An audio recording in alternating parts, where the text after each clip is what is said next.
Hello.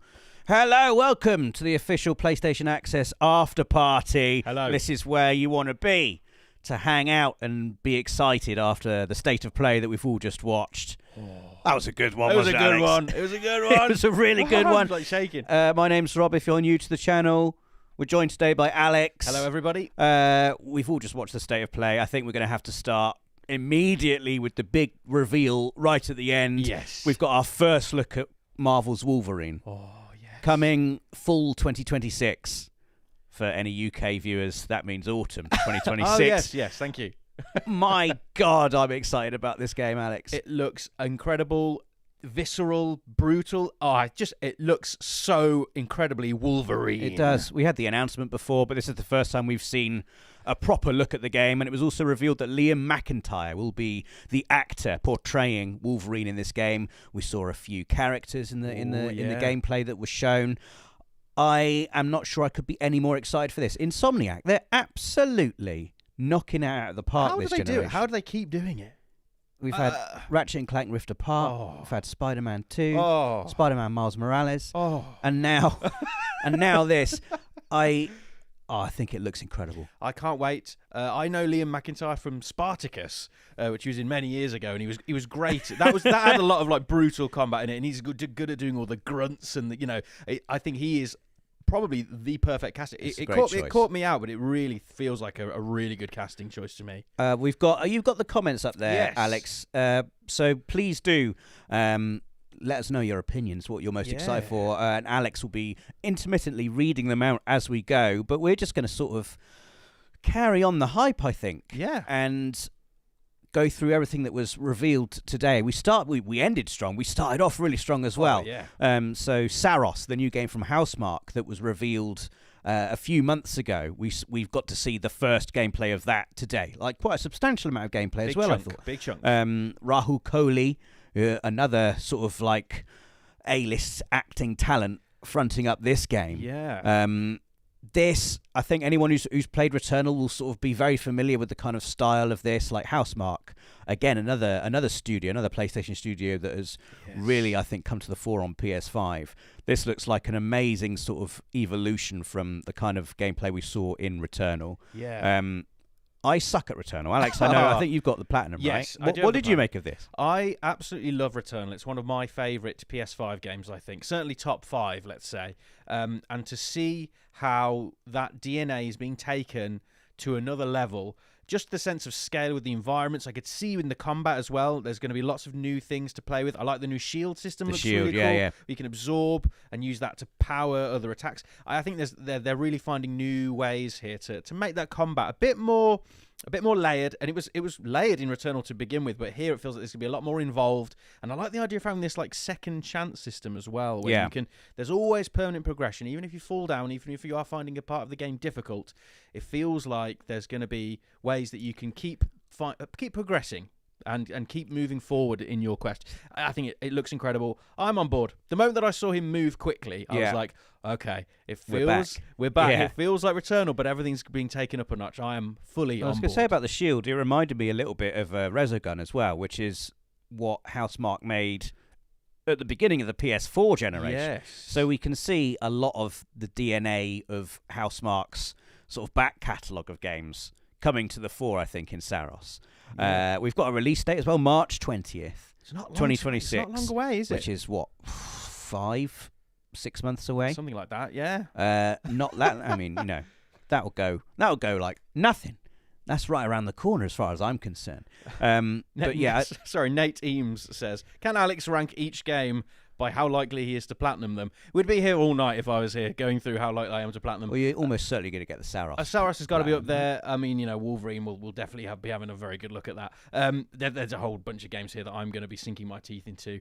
But yes, we should keep moving. We shouldn't dwell too long on trophies. I'll keep us here all night. Well, I really liked, just want to say, at the end of the S.O.S trailer, we saw, I don't know, I'm guessing some kind of enemy character. The design on it was amazing, I thought. Like this character with like hands across their eyes, what looked like a load of skulls toppling out from the door that they opened.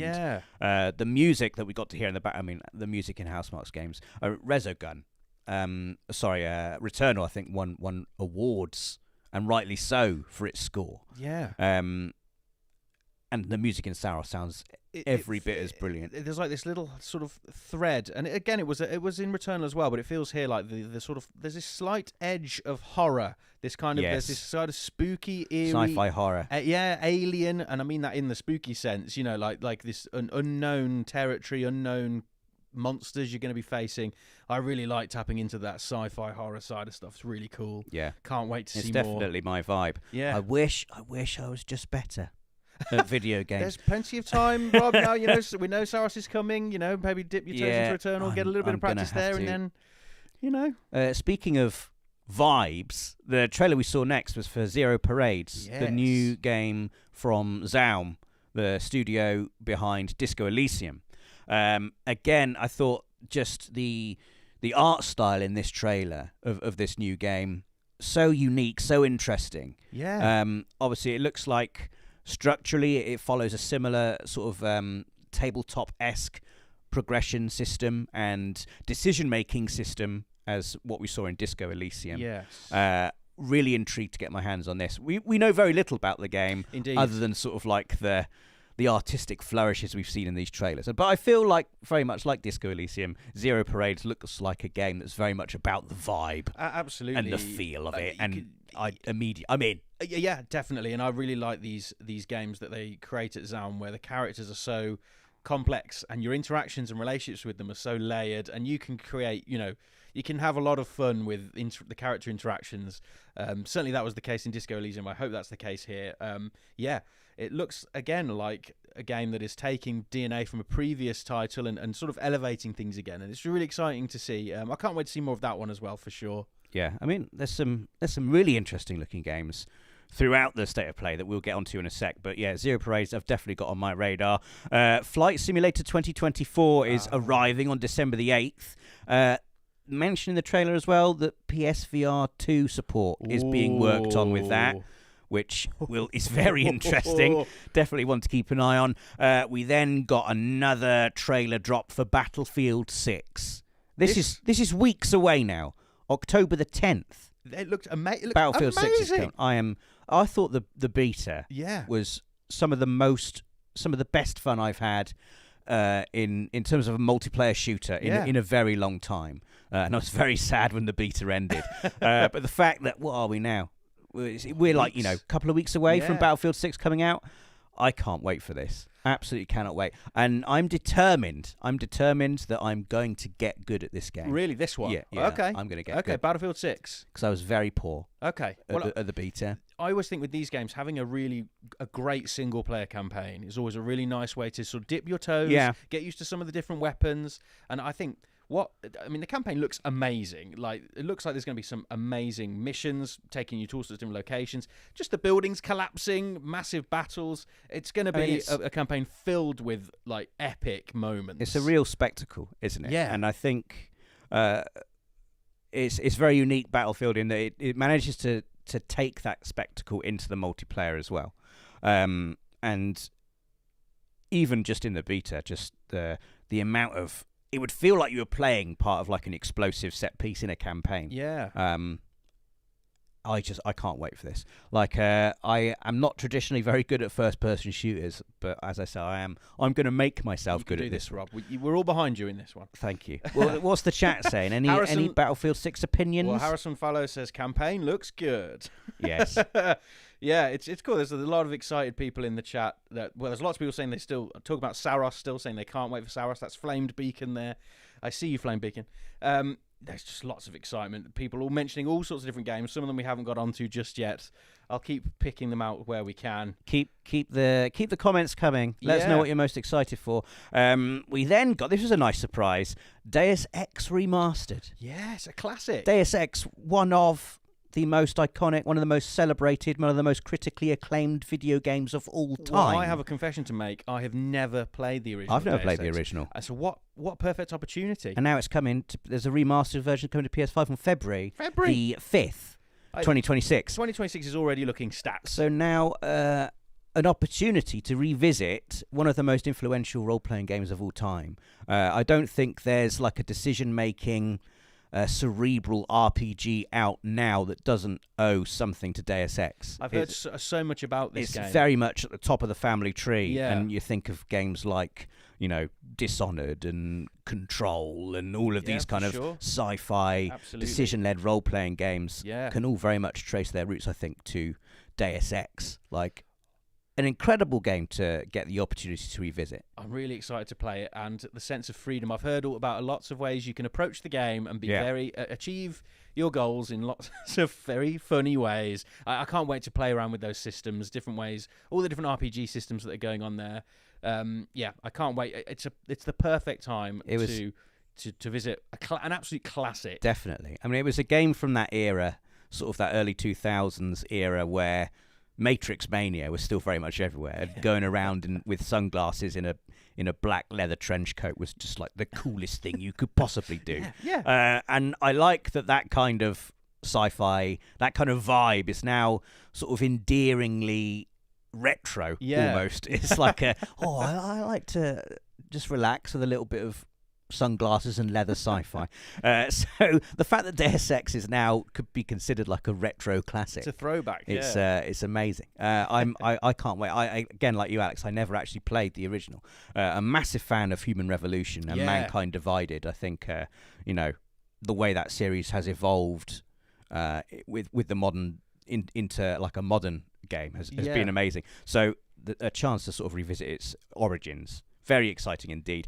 We then saw a reveal for a new game coming out September 8th next year, September 8th, 2026. Halloween, the game, which very much looks like it's carrying on what I'd call like a successful subgenre of licensed horror asymmetrical multiplayer games. They're so much fun, these games. So think Dead by Daylight, think Friday the 13th. Texas Chainsaw Massacre. Where you can either play as Michael Myers, hunting and killing everybody, or you can play as one of the survivors. You've got to escape. And I think, anyone who's played one of those games we just mentioned then will sort of know the deal. Yes.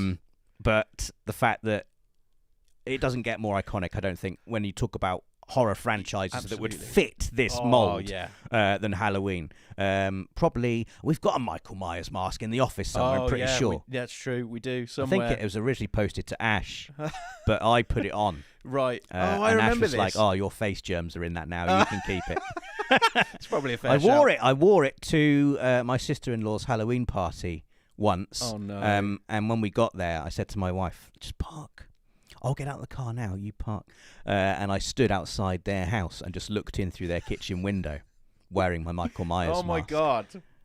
People are trying to enjoy the party. A great memory. It was a Halloween. That's in the spirit of the season. A level of scaredness that's acceptable. Oh, Rob, my two little nephews, they didn't enjoy the children the were Michael Myers mask. Yeah. Oh, Rob. I think they were like 3 and 1. Oh, no, that's terrible.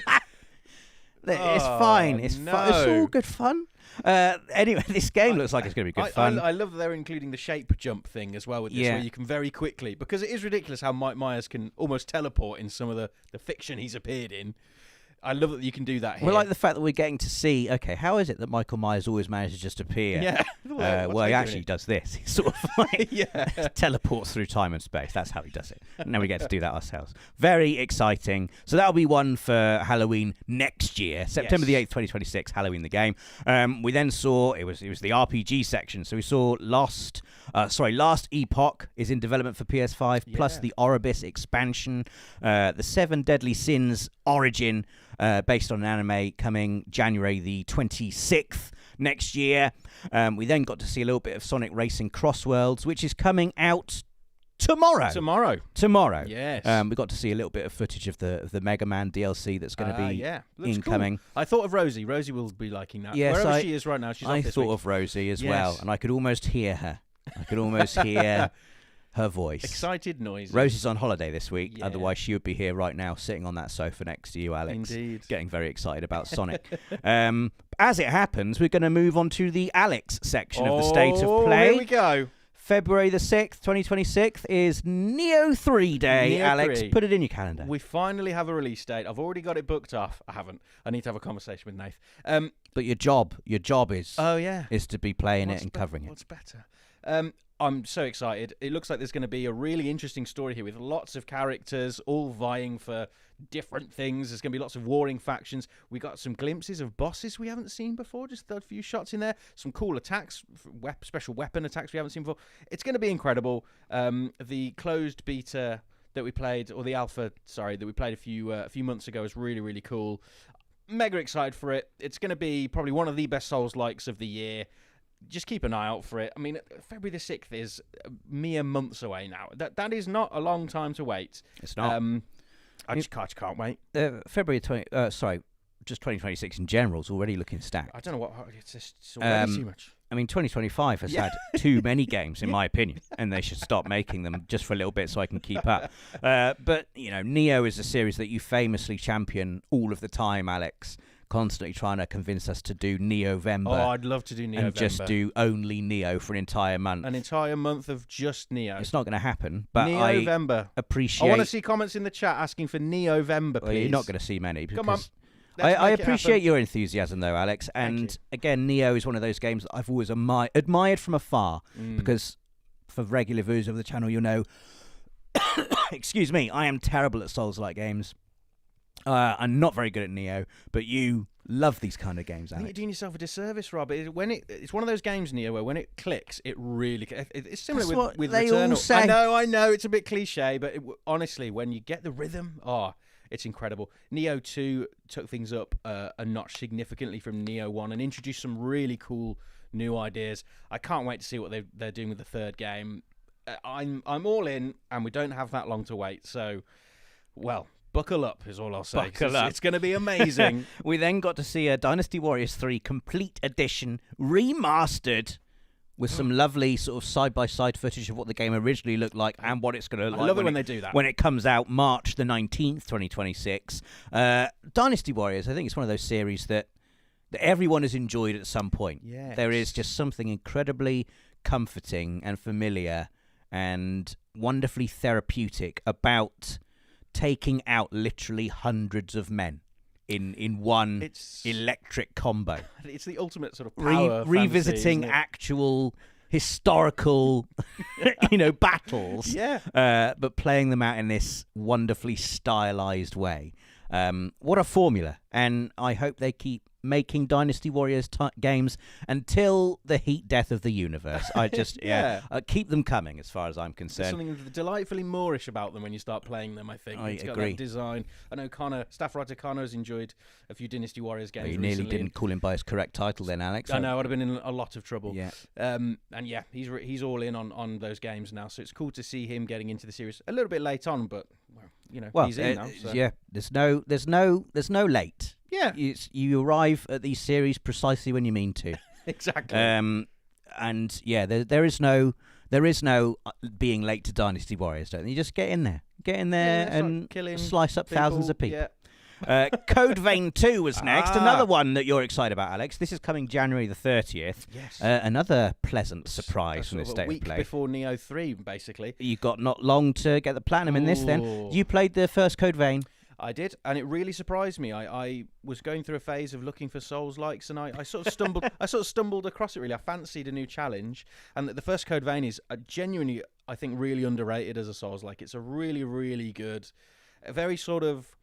It sort of plays it very similar to Dark Souls. It's a bit more plays it a bit more straight and simple. Sticks close to that sort of DNA, which I quite like. Find that quite refreshing these days.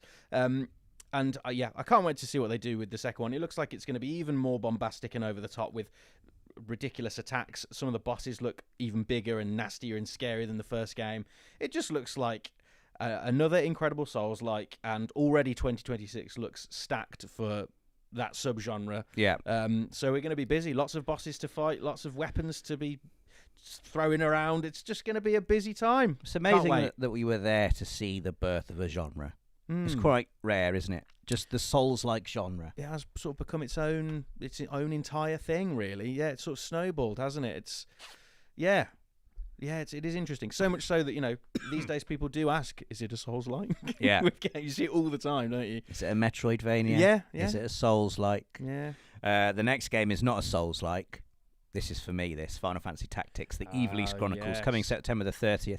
A loving reimagining of a classic PS1 tactical role-playing game, sort of spin-off series from the mainline Final Fantasy series, more of like a grid-based, turn-based battle system, like your Disgaeas. Oh, okay. But this, if you never played Final Fantasy Tactics, please give this a go.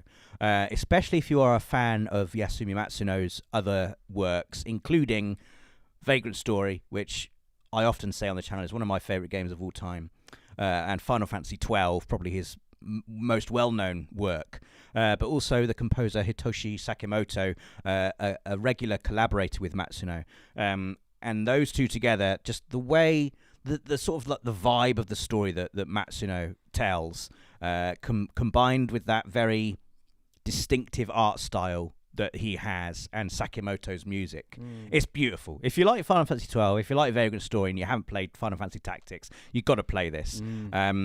Don't be scared if you haven't played a tactical role-playing game before. It's got like a story that's every bit as exciting as like a mainline Final Fantasy, it's you'll be doing yourself a disservice if you don't check this game out. Interesting too. There's difficulty options coming for it as well. Oh, really? So if you are a newcomer, you could play it on. Well, there's a chat. I think there's two modes. You have your standard, and then there's a sort of a more challenging mode for returning players. So there's something here for new and returning players, which is very, We're hearing very cool. now from our producers in our ears that the new difficulty is called Squire. Oh, I quite like difficulty. that. I quite like that. So yeah, if you're intimidated by the tactical RPG turn-based gridness of it, don't be. Yeah.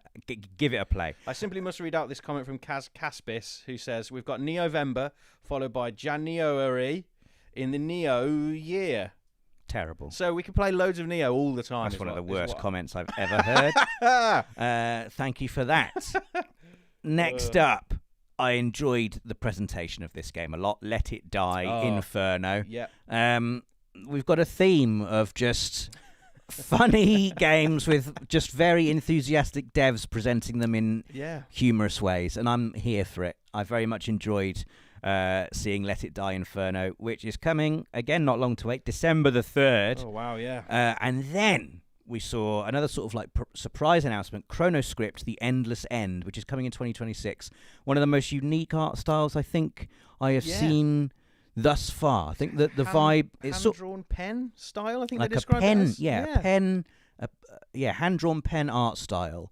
But I think the idea is you're playing an editor who's come across an unfinished manuscript, and that's the elevator pitch. But just if you haven't seen the trailer for this, go and check it out, because I don't think I have seen a game that looks like this. There's sort of like an etched pen art style to it, and just the way the character is animated and the way they move looks like almost like a flick book.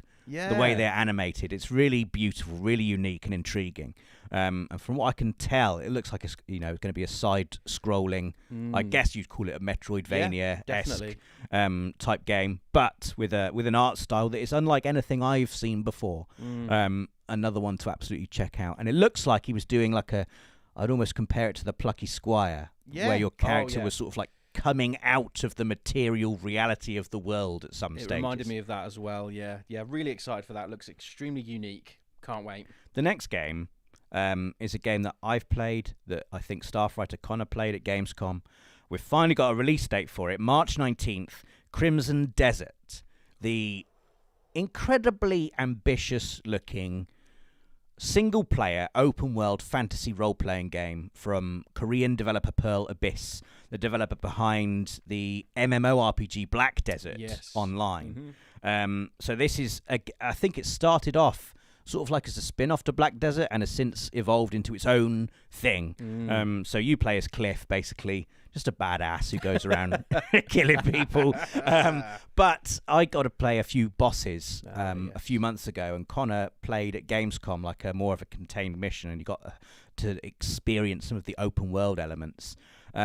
It's one of those games where I'm like, man, could they actually pull this off? Like, it's huge, and beautiful, but with a combat system that is surprisingly sophisticated. I think you're going to love this game, Alex. I really want to play it. I'm jealous that you guys have got to play it. The bosses were hard, but also really characterful. I fought this guy called the Stag Lord, I think his name was, in this beautiful arena. It was a really hard fight.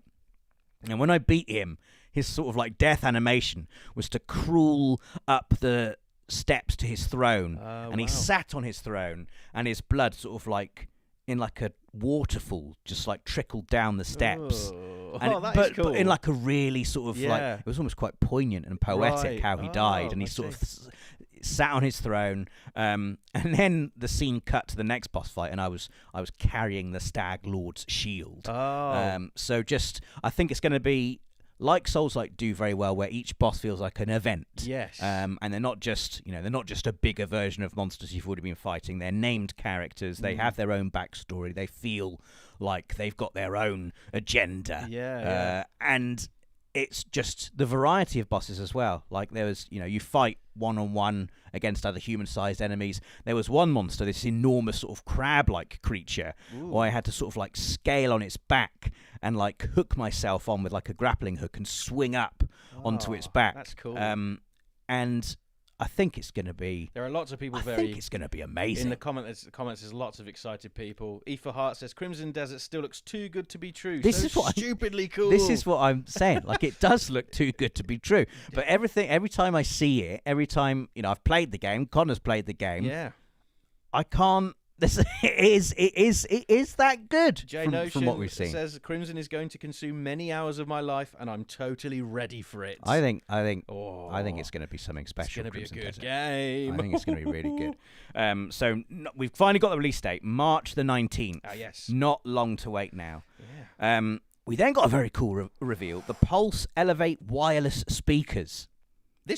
I'm really surprised by how this came out of nowhere, and they're really cool. They look cool. I want them. They're sort of customizable. They work. Yeah. They're compatible with your PS5, with your desktop, with your PlayStation Portal. Oh, that's great. The Portal one that's a cool bit of integration. And they enable like the 3D. The special 3D audio. I want a set for myself. I am well into this. So we don't have a specific release date, I don't think yet, but they're coming in 2026. There'll be more info on the PlayStation blog, so please do go there and read up on the Pulse Elevate wireless speakers. They look incredibly cool. Available in Midnight Black and white as well. Midnight Black crew, rise up. Are you Team Midnight Black? That's right. That's right. I'm Team White. Oh. Team White.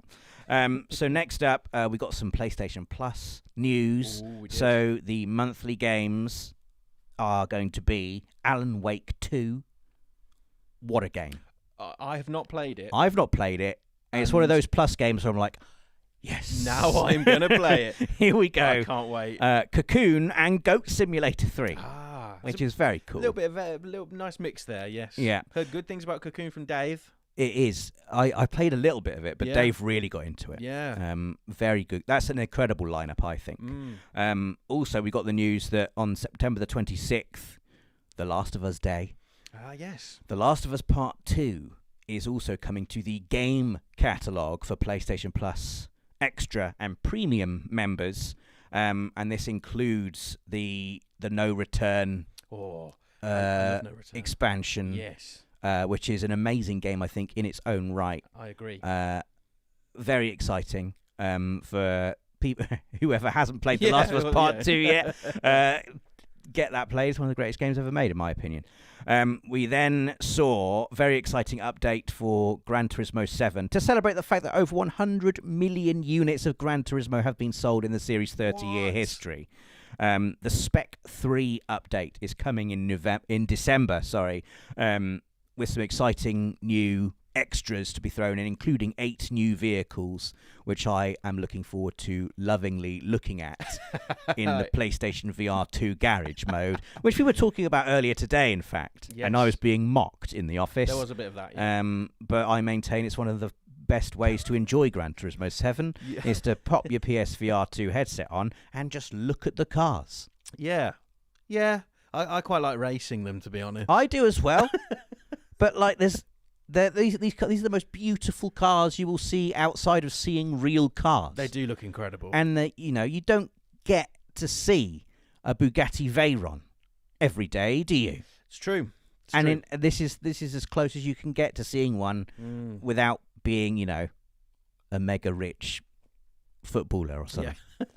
Yeah. I think it's very cool anyway. And I don't even particularly like cars. I'm not like a big petrol head. No. But Gran Turismo 7 is a game that you can't help but get caught up in the passion. There's like an of it. infectiousness It is. to it. Like it's been, the devs at Polyphony just love cars so much that it is impossible not to get caught up in it, I think. I think Gran Turismo 7, critically acclaimed, but I don't think it gets enough credit, in my opinion. I think it's a sensational game.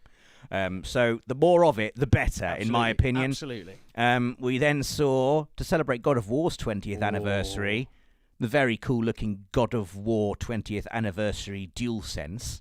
It just looks so... with a bit of red stripe on it. It's like simple but effective. When we were watching it together, almost immediately everyone in the room went, oh, God of War. It's God of War. Yeah. It's so iconic, and the DualSense looks perfect for a God of War DualSense. It did. I can't wait to get my hands on one. And then, of course, it was Wolverine time. Yes. Wolverine, I think, we're all excited, I think, when they announced that Insomniac was working on a Wolverine game. But to see how far they're going in terms of, like, they mentioned it in the trailer that we saw, the visceral nature of the combat. We saw some other characters that fans of Wolverine and of the X-Men will be very excited to see. I saw Mystique in there. Ooh, it's just going to be amazing. I cannot wait to hear more about this. What's the chat saying, Alex, before we wrap things up? Wolverine. Shane Kelly says, Wolverine, baby, looks savage. Savage is a great word for it. Yeah, definitely. Lucas Harris says they're absolutely going to play Alan Wake 2 when it comes to Plus. Alan Wake 2, that's one of the most exciting announcements I think that's great. Is anyone going to be playing Tekken 3 when it comes to Oh my God, classics Tekken 3! Well? I can't believe we forgot to mention Tekken 3. Well caught, Alex. There's going to be a lot of office disagreement, shall we say, after a few games of Tekken 3. Tekken 3 is the best Tekken. No, yes. I think it's the best Tekken. And I think it will be the source of much, let's just call it disagreement for now, shall we? Yeah, and Soul Calibur 3 as well. Oh, Soul Calibur 3 is great as well. Oh, those are two amazing additions to the Classics catalogue. They really are. If you get your mates round, there's an evening ready for you. I used to play Soul Calibur 3 with my friend, and we put it on unlimited health. So the only way you could win a round was to ring out your opponent. Oh, I see. And we used to put the Matrix movie soundtrack on and do like these ridiculously epic battles, and there'd be battles where we're right on the edge, like the fluidity of combat in Soul Calibur, I think, is unmatched. These are the two of the best fighting games ever made, in my opinion. I agree with that. Jane Ocean says Eddie Gordo spamming is banned, though. You like Eddie, don't you? No, I hate Eddie. Absolutely hate Eddie. And there'll be no... I can't wait. There'll be no Eddieing. I can't wait. We'll have to veto Eddie, I think. Well, you can't. You're a Hwoarang fan. I am. Eddie Gordo is like Hwoarang's nemesis. Yeah. Well, because Hwoarang's my main, Eddie Gordo was my sister's main when we were kids. I see. So in my head, that's a big rivalry. Yeah, but I can see what you mean. They're both good kickers. But you have to be actually good at Tekken to control Hwoarang well. Whereas with Eddie, of course, yes, a noob can do anything. Anyone can press a couple of buttons over and over again. Yeah. Anyway, Tekken 3 coming to PlayStation Plus. I can't wait. Classics if Nate is watching, I hope he's going to beat you, Nate. I'm going to beat you. The Classics collection, that is for PlayStation Plus premium members. But very exciting additions there. I think that's it. I say that's it. I think that was a brilliant state of play. It was incredible. Big first-party PlayStation Studios titles, a bunch of exciting new releases and new announcements. Games that are just around the corner, really. There's a lot coming within the next few months. We've had a lot of streams this week alone. I think Ghost of Yota is right around the corner. It's coming out next week. Yes. We're going to have more on that on the channel, of course, so please stay tuned. Plus, loads more sort of reaction from this state of play, and all of the games that are featured in there, of course. Stay tuned to the channel over the next few months. You'll be seeing more of them as we near release. Absolutely. So much to be looking forward to. Including Nioh-vember. There won't be a Nioh-vember. But Nioh 3 will be on the channel, of course. Yeah, a whole month of Nioh 2. No. In the run-up. No. Well, you can do that in your own home. True. Maybe I will. So thank you for watching, everybody. Thank you for staying up late with us and enjoying this after party. It's our bedtime now. Yes. It's certainly my bedtime at least. So I'm going to go home and go to sleep, if I can get to sleep, with all of this excitement. Thinking about all the nice games that are coming. Yes. But yes, thank you, Alex, for joining us. Thank you, staff writer Connor, who's in the next room. You can't see him, but he's busy working right behind the scenes. Thank you to Dave, who set all this up, but he's gone home. He's 40 now, Dave. He's old. He's had to go to sleep. And Nathan, who's hanging around somewhere as well. And Rosie, who's on holiday. Yeah. And everyone. Thank you very much, everyone. We'll see you again tomorrow. We'll have a Friday feature for you and more live streams and everything happening in the coming weeks. See you soon. Bye. Goodbye.